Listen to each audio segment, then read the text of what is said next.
Tonight, the new Taliban showed its true colours. And you know what? They're exactly the same colours as the old Taliban. There's been a lot of wishful thinking from outsiders in the last few weeks that maybe there would be an inclusive government, maybe there would be a woman included, maybe they would want to reach out and get recognition from the international community.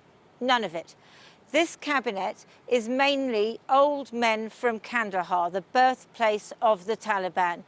Out goes the Ministry of Women, in comes the Ministry of Vice and Virtue.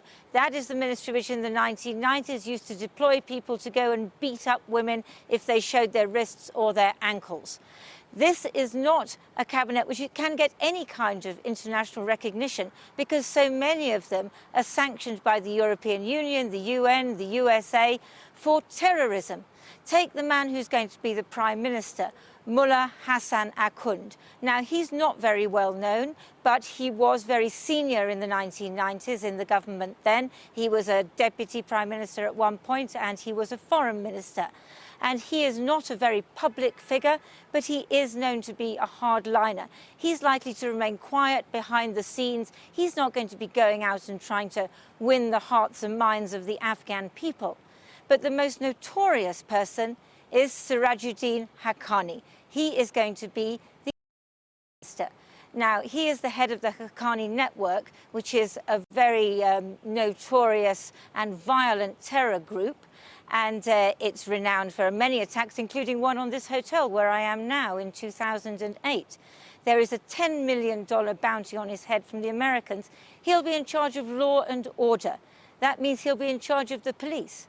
Today, there were people out on the streets here and in other cities protesting. He will be the one who will decide what to do with people like these, who say that they will not accept the new dispensation.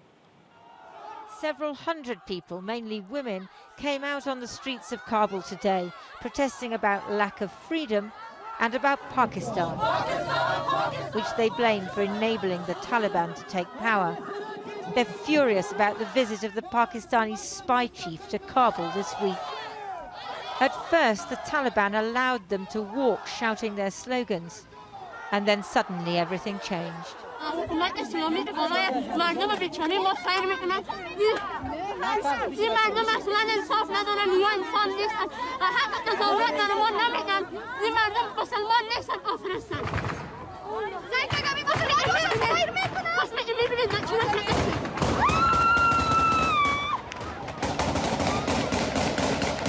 The Talibs were firing in the air to disperse, not kill. But in the western city of Herat, a similar protest was met with more violence.